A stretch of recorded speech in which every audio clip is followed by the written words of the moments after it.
आदाब नाजरीन, मैं अकोला महाराष्ट्र से डॉक्टर रेहान खान। आज हम शनाख्त करेंगे सरफूका के पौधों की, लेकिन उससे पहले थोड़ी सी आम मालूमात ले लेते हैं, फिर नुस्खाजात की बात होगी और आखिर में हम इसकी दो किस्मों की शनाख्त करेंगे और नील के पौधों से इसका मुवाजना भी करेंगे। तो आम मालूमात यूं है कि सरफूका इस नाम से इसे आमतौर पर जाना जाता है। शरपुंखा इसका संस्कृत नाम है, मराठी में इसे उन्हाड़ी कहते हैं और इसका फारसी नाम जो है वो बरगे सोनालू है। बर्ग यानी पत्ते, इसके पत्तों को बरगे सोनालू कहा जाता है बुनियादी तौर पर फारसी में। तो इस किस्म के इसके नाम थे। इसका जो लातीनी नाम है वो दोनों किस्मों का अलग अलग है। जो गुलाबी फूल वाली होती है उसका नाम है टेफ्रोजिया पर्प्यूरिया और जो सफेद फूल वाली होती है उसका लातीनी नाम है टेफ्रोजिया कैंडिडा। इस तरह दो किस्मों की मैं आपको इसकी शनाख्त करवाऊंगा। अब इसके अफाल व खवास समझ लीजिए। इसका मिजाज गर्म व खुश्क है आयुर्वेद के मुताबिक, और यूनानी किताबों में इसे गर्मतर कहा गया है, लेकिन मेरे नज़दीक गर्म खुश्क मानना ज़्यादा बेहतर है। और इसके अफाल व खवास यूँ है कि ये ज़बरदस्त किस्म की मुहल्लिल है, मुसफ़्फ़ी खून है, आला दर्जे का ज़ख्मों का इंदमाल करने वाली दवा है। इसके अलावा कातिल किरम शिकम है, जिरियान को रोकती है और मुख्तलिफ़ किस्म के अमराज़ खबीसा में भी इसका इस्तेमाल पाया जाता है। अब इसके नुस्खाजात नोट कीजिए। पहला नुस्खा जो कि है मुहल्लिल के तौर पर, इसमें 3 अज्जा का जोशांदा दिया जाना चाहिए। तीनों अज्जा नोट कीजिए। सरपुंखा का पंचांग लेना है, उसमें मजीद मिलाना है पुनर्नवा और मजीद मिलाना है खारे खस्क यानी गोखरू। इस तरह तीनों अज्जा का हम वज़न सुफूफ लेकर इनका जोशांदा दीजिए मुहल्लिल के तौर पर। और अगर आपको इसको मुहल्लिल औराम में ख़ासतौर से अगर वर्म जिगर और वर्म तिहाल के लिए इस्तेमाल करना है तो इस नुस्खे में रगद रोहिड़ा भी मिला दीजिए। इस तरह वर्म जिगर और वर्म तिहाल का ये नुस्खा हो जाता है। वैसे आम मुहल्लिल पर के लिए वही तीनों अज्जा का इस्तेमाल कीजिएगा जिनका मैंने जिक्र किया। अगला नुस्खा नोट कीजिए जो कि है मुसफ़्फ़ी खून के लिए या फिर सरतान में भी इसका इस्तेमाल है। इसमें करना यह है कि सरपुंखा का पंचांग लेना है 5 ग्राम या 5 हिस्सा, उसमें मजीद मिलाना है धमासा बूटी 5 हिस्सा और 1 हिस्सा जो है उसमें मिर्च सियाह मिलाना है। तो इस तरह 5, 5 और 1 हिस्सा इस तनासुब से सरपुंखा, धमासा और मिर्च सियाह मिलाना है और इनका सुफूफ दीजिए या जोशांदा भी दे सकते हैं। ये मुसफ़्फ़ी खून के तौर पर और सरतान में इस नुस्खे का इस्तेमाल है।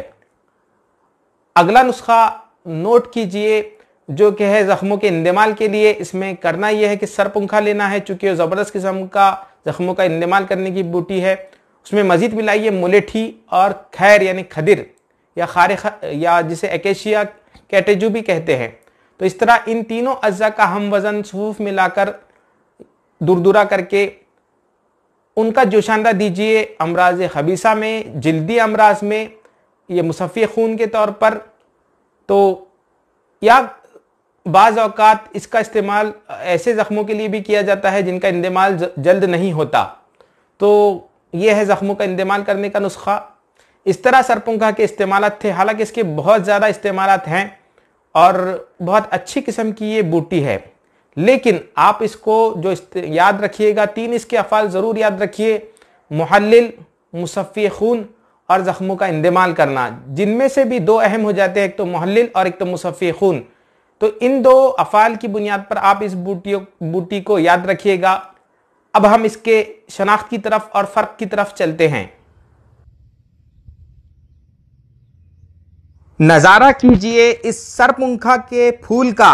गुलाबी जामनी किस्म का ये फूल होता है और फिलहाल यानी फरवरी के मौसम में इस पौधे पर बहार आई हुई है। हालांकि बारिश के बाद ही ये फूल आने लगते हैं। तो ये देखिए, ज़मीन से तकरीबन 1 से 2 फीट ऊंचा ये पौधा होता है और दूर से इस किस्म से नज़र आता है। इनके पत्तों की गौर से शनाख्त कीजिए, क्योंकि इन्हीं पत्तों की बुनियाद पर इसका नाम भी रखा गया है शरपुंखा, और यही इसकी मुतफरिक शनाख्त भी है जो दूसरे पौधे नील से इसकी तफरीक कराती है। तो इन पत्तों को गौर से देखने पर आपको जो इसका लीफ वेनेशन है वो तिरछे किस्म का नजर आएगा। पुष्ट की जानिब से इसके पत्ते देखिए, गौर से इसका लीफ वेनेशन देखिए, तिरछे किस्म का इसका लीफ वेनेशन है। मैं आपको इन पत्तों को तोड़कर भी इसकी मुतफरिक शनाख्त कराने की कोशिश करता हूं। ये देखिए तिरछे किस्म का टूटा हुआ ये पत्ता, यही शरपुंखा की अहम शनाख्त है। शर यानी तीर और पुंख यानी पूंछ, तीर के पूंछ की तरह ये पत्ता टूटता है, इसीलिए इसका नाम शरपुंखा रखा गया है। तो करीब से इन पत्तों को देखिए, इसकी इन फलियों को देखिए। फिलहाल फरवरी के मौसम में इन फलियों की ये हालत है। तकरीबन चपटी किस्म की ये फलियां होती हैं। और ये देखिए इसका बीज जो कि भूरे रंग का होता है, दवान का भी इसे भी इस्तेमाल करना होता है, खासतौर से बालों को सियाह करने के लिए इन बीजों का इस्तेमाल है। तो ये देखिए शरपुंखा का बीज, बारीकी से इसकी शनाख्त करने की कोशिश कीजिए। और इन फलियों को भी देखिए, ये फलियां जो है एक तरफ से मुड़ी हुई होती हैं और जो है चपटी किस्म की होती है। तो ये देखिए इसकी फलियां कुछ इस किस्म से नजर आती हैं, हालांकि मैं इनकी शनाख्त आपको और भी करवाऊंगा। तो ये देखिए चपटी किस्म की ऊपर से मुड़ी हुई शरपुंखा की फलियां कुछ इस किस्म से नजर आती हैं। अब मुशाहिदा कीजिए इस सफेद सरपुंखा के फूल का। इसी फूल की बुनियाद पर इन दोनों बूटियों में फर्क किया जा सकता है। हालांकि एक फर्क यह भी है कि सफेद सरपुंखा जो है वो जमीन पर मफरूश रहता है, एक किस्म की बेल होती है इसकी। और इसके पत्ते देखिए, ये लाल सरपुंखा से थोड़े से छोटे किस्म के हैं और इन्हें भी तोड़ने से ये पत्ते जो है टूटते हैं। और ये देखिए इसकी फलियां कुछ चपटी किस्म की, छोटी किस्म की हैं। इसका फूल बीच में लगा है, सिरों पर इसके फूल लगते हैं। ये देखिए बारिश के बाद की इसकी हालत है। ये है सफेद सरपुंखा जो कि जिरियानी मनी में काफी मौसर पाया गया है। तो यह है सफेद सरपुंखा और इसकी मुतफरिक शनाख्त भी मैं आपको करा देता हूं। लेकिन इस पौधे की खास बात यह है कि जमीन पर मफरूश होता है, यही इसकी अहम बात है। और जैसा कि मैंने कहा, इसे आयुर्वेद में रसायन कहा गया है, यानी उम्र दराजी के लिए इस बूटी का, इस सफेद सरपुंखा का इस्तेमाल है।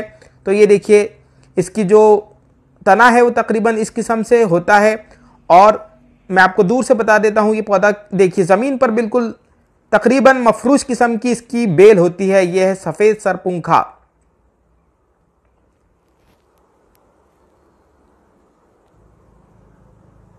सफेद सरपुंखा के पत्ते भी तोड़ने पर तकरीबन तीर के पूंछ की तरह ही टूटते हैं और इसीलिए इसकी भी शनाख्त बाआसानी की जा सकती है।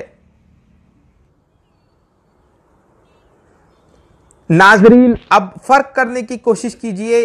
ये नील के पत्ते हैं, इंडिगोफेरा टिंक्टोरिया जिसका लातिनी नाम है, और यह है पर्प्यूरिया टेफ्रोजिया। दोनों पौधों की मैं आपको मुतफरिक शनाख्त करने की कोशिश करता हूं।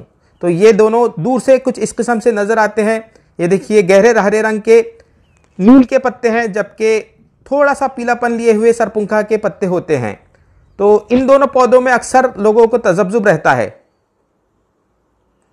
अब नील और सरपुंखा के दोनों का जो फर्क है वो जानने की कोशिश कीजिए। ये देखिए ये सफेद, ये जो है सरपुंखा का फूल है और ये जो है ये नील का फूल है। ये छोटे किस्म का होता है फूल, ये भी शुरुआती हालत में गुलाबी होता है, लेकिन फिलहाल फरवरी में इस किस्म की हालत में ये पौधा आपको नजर आएगा नील का और ये सरपुंखा का।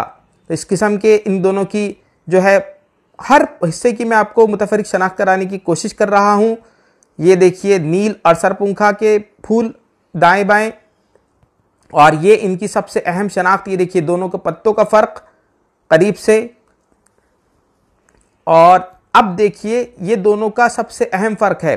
जो सरपुंखा का पत्ता है वो वी के शेप में, अंग्रेजी वी जो लफ्ज हर्फ होता है उसके शेप में टूटा हुआ है, यानी तीर की पूंछ की तरह टूटा हुआ है। और जो नील है उसका जो पत्ता है वो सीधे ही टूट जाता है, मुतवाजी किस्म से नजर आएगा आपको।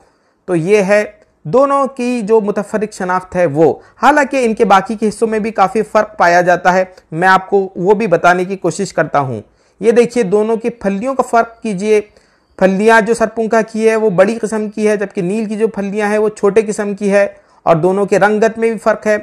सरपुंखा की फलियां भूरे रंग की है, जबकि हल्के भूरे रंग की है। ये देखिए सरपुंखा की फली, और नील की फली छोटी है और थोड़ा सा ज्यादा कथिया रंग इनमें नजर आएगा आपको। अब इन दोनों की ये देखिए ये हालत, इनके बीजों का मवाजना कीजिए। ये देखिए फल्ली को तोड़ने पर भी कुछ किस किस्म से नजर आते हैं। सरपुंखा के बीज जो है वो बड़े किस्म के हैं और नील के जो बीज है वो काफी छोटे किस्म के हैं, राई के दाने की तरह ये जसामत में होते हैं। तो ये है इन दोनों पौधों का फर्क, नील और सरपुंखा का। तो सरपुंखा के बड़े बीज और भूरे रंग के ये बीज हैं बड़े किस्म के, और छोटे राई के दाने के बराबर नील के बीज होते हैं।